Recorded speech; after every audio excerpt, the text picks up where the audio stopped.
The White Ship by H.P. Lovecraft. I am Basil Elton, keeper of the North Point light that my father and grandfather kept before me. Far from the shore stands the grey lighthouse, above sunken slimy rocks that are seen when the tide is low, but unseen when the tide is high. Past that beacon for a century have swept the majestic barks of the seven seas. In the days of my grandfather there were many. In the days of my father, not so many. And now there are so few that I sometimes feel strangely alone, as though I were the last man on our planet. From far shores came those white-sailed argosies of old, from far eastern shores where warm suns shine and sweet odours linger about strange gardens and gay temples. The old captains of the sea came often to my grandfather, and told him of these things which in turn he told to my father, and my father told to me, in the long autumn evenings when the wind howled eerily from the east. And I have read more of these things, and of many things besides, in the books men gave me when I was young and filled with wonder. But more wonderful than the lore of old men and the lore of books is the secret lore of ocean. Blue, green, grey, white, or black, smooth, ruffled, or mountainous, that ocean is not silent. All my days have I watched it and listened to it, and I know it well. At first it told to me only the plain little tales of calm beaches and near ports, but with the years it grew more friendly and spoke of other things, of things more strange and more distant in time and space. Sometimes at twilight the grey vapours of the horizon have parted to grant me glimpses of the ways beyond, and sometimes at night the deep waters of the sea have grown clear and phosphorescent to grant me glimpses of the ways beneath. And these glimpses have been as often of the ways that were and the ways that might be as of the ways that are. For ocean is more ancient than the mountains, and freighted with the memories and the dreams of time. Out of the south it was that the white ship used to come when the moon was full and high in the heavens. Out of the south it would glide very smoothly and silently over the sea. And whether the sea was rough or calm, and whether the wind was friendly or adverse, it would always glide smoothly and silently, its sails distant, and its long strange tiers of oars moving rhythmically. One night I espied upon the deck a man, bearded and robed, and he seemed to beckon me to embark for far unknown shores. Many times afterward I saw him under the full moon, and never did he beckon me. Very brightly did the moon shine on the night I answered the call, and I walked out over the waters to the white ship on a bridge of moonbeams. The man who had beckoned now spoke a welcome to me in a soft language I seemed to know well, and the hours were filled with soft songs of the oarsmen as we glided away into a mysterious south, golden with the glow of that full, mellow moon. And when the day dawned, rosy and effulgent, I beheld the green shore of far lands, bright and beautiful, and to me unknown. Up from the sea rose lordly terraces of verdure, tree-studded, and showing here and there the gleaming white roofs and colonnades of strange temples. As we drew nearer the green shore, the bearded man told me of that land, the land of Zar, where dwell all the dreams and thoughts of beauty that come to men once and then are forgotten. And when I looked upon the terraces again, I saw that what he said was true, for among the sights before me were many things I had once seen through the mists beyond the horizon and in the phosphorescent depths of ocean. There, too, were forms and fantasies more splendid than any I had ever known, the visions of young poets who died in want before the world could learn of what they had seen and dreamed. But we did not set foot upon the sloping meadows of Zar, for it is told that he who treads them may never more return to his native shore.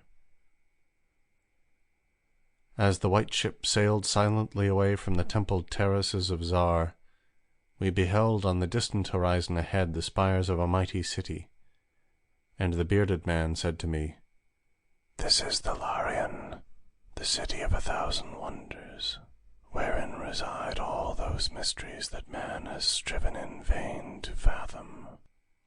And I looked again, at closer range, and saw that the city was greater than any city I had known or dreamed of before. Into the sky the spires of its temples reached, so that no man might behold their peaks, and far back beyond the horizon stretched the grim grey walls, over which one might spy only a few roofs, weird and ominous, yet adorned with rich friezes and alluring sculptures. I yearned mightily to enter this fascinating yet repellent city, and besought the bearded man to land me at the stone pier by the huge carven gate, Akariel. But he gently denied my wish, saying, "Into Thalarion, the city of 1,000 wonders, many have passed, but none returned. Therein walk only demons and mad things that are no longer men, and the streets are white with the unburied bones of those who have looked upon the eidolon Lathi that reigns over the city." So the white ship sailed on past the walls of Thalarion, and followed for many days a southward flying bird, whose glossy plumage matched the sky out of which it had appeared. Then came we to a pleasant coast, gay with blossoms of every hue, where as far inland as we could see basked lovely groves and radiant arbours beneath a meridian sun. From bowers beyond our view came bursts of song and snatches of lyric harmony, interspersed with faint laughter, so delicious that I urged the rowers onward in my eagerness to reach the scene. And the bearded man spoke no word, but watched me as we approached the lily-lined shore. Suddenly, a wind blowing from over the flowery meadows and leafy woods brought a scent at which I trembled. The wind grew stronger, and the air was filled with the lethal, charnel odour of plague-stricken towns and uncovered cemeteries. And as we sailed madly away from that damnable coast, the bearded man spoke at last, saying, "This is Zura, the land of pleasures unattained." So once more the white ship followed the bird of heaven, over warm, blessed seas fanned by caressing, aromatic breezes.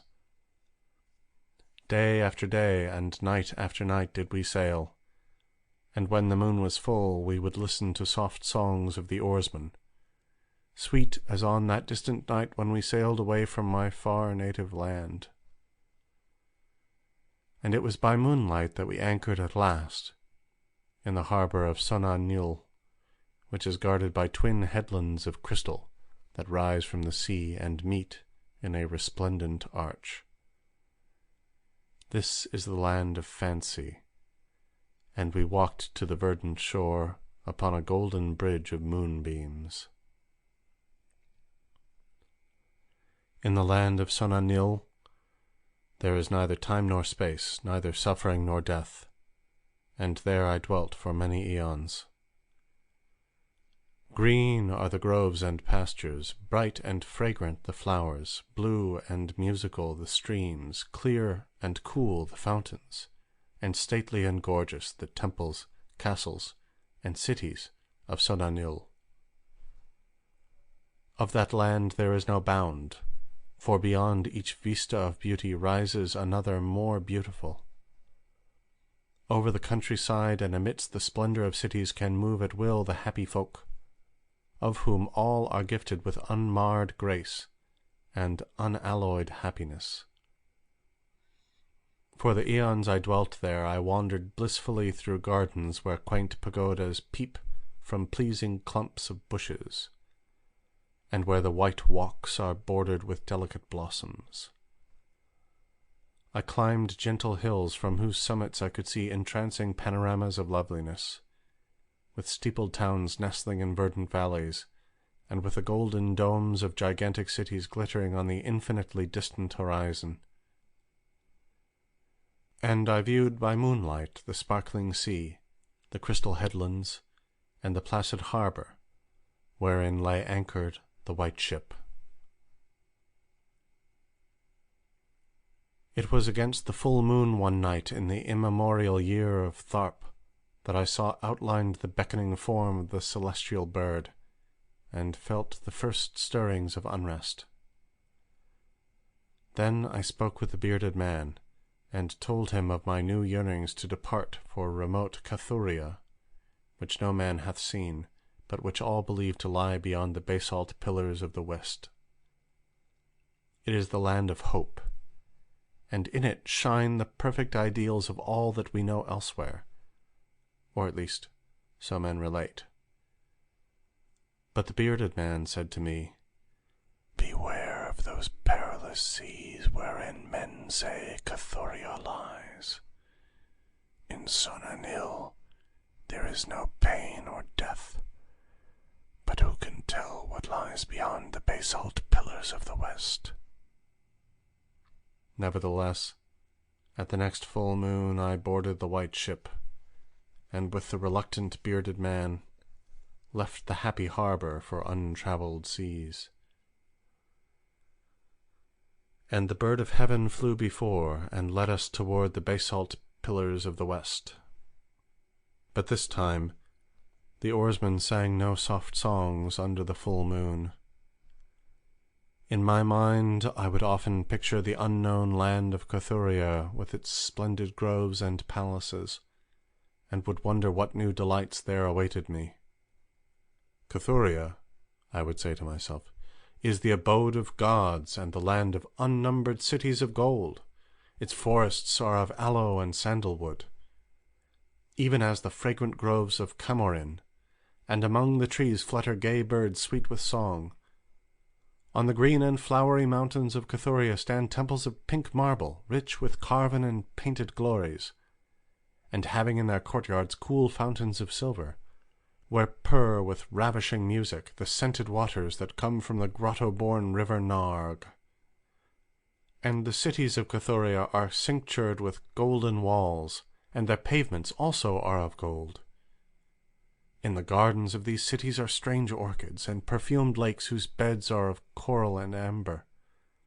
At night the streets and the gardens are lit with grey lanterns, fashioned from the three-coloured shell of the tortoise, and here resound the soft notes of the singer and the lutenist. And the houses of the cities of Cathuria are all palaces, each built over a fragrant canal bearing the waters of the sacred Narg. Of marble and porphyry are the houses, and roofed with glittering gold that reflects the rays of the sun and enhances the splendor of the cities as blissful gods view them from the distant peaks. Fairest of all is the palace of the great monarch Dorib, whom some say to be a demigod and others a god. High is the palace of Dorib, and many are the turrets of marble upon its walls. In its wide halls many multitudes assemble, and here hang the trophies of the ages.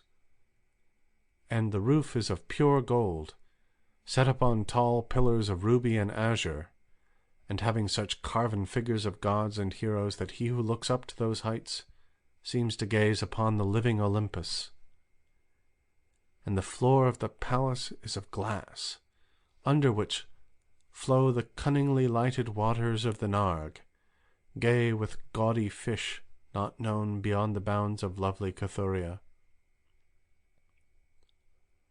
Thus would I speak to myself of Cathuria, but ever would the bearded man warn me to turn back to the happy shore of Sonanil, for Sonanil is known of men, while none hath ever beheld Cathuria. And on the 31st day that we followed the bird, we beheld the basalt pillars of the west. Shrouded in mist they were, so that no man might peer beyond them or see their summits, which indeed some say reach even to the heavens. And the bearded man again implored me to turn back, but I heeded him not. For from the mists beyond the basalt pillars I fancied there came the notes of singers and lutanists, sweeter than the sweetest songs of Sonanil, and sounding mine own praises, the praises of me who had voyaged far from the full moon and dwelt in the land of fancy.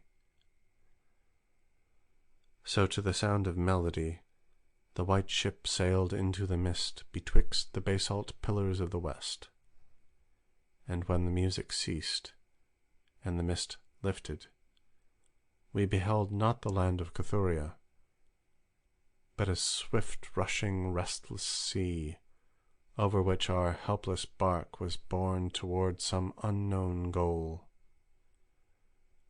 Soon to our ears came the distant thunder of falling waters, and to our eyes appeared on the far horizon ahead the titanic spray of a monstrous cataract, wherein the oceans of the world drop down to abysmal nothingness. Then did the bearded man say to me, with tears on his cheek, "We have rejected the beautiful land of Sonanil, which we may never behold again. The gods are greater than men, and they have conquered." And I closed my eyes before the crash that I knew would come, shutting out the sight of the celestial bird which flapped its mocking blue wings over the brink of the torrent. Out of that crash came darkness, and I heard the shrieking of men and of things which were not men. From the east tempestuous winds arose and chilled me as I crouched on the slab of damp stone which had risen beneath my feet.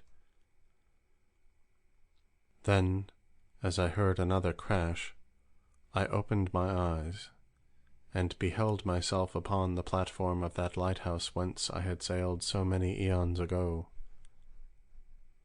In the darkness below there loomed the vast blurred outlines of a vessel breaking up on the cruel rocks, and as I glanced out over the waste I saw that the light had failed for the first time since my grandfather had assumed its care. And in the later watches of the night, when I went within the tower, I saw on the wall a calendar which still remained as when I had left it in the hour I sailed away. With the dawn I descended the tower and looked for wreckage upon the rocks, but what I found was only this: a strange dead bird whose hue was as of the azure sky, and a single shattered spar of a whiteness greater than that of the wave-tips or of the mountain snow. And thereafter the ocean told me its secrets no more, and though many times since has the moon shone full and high in the heavens, the white ship from the south never came again.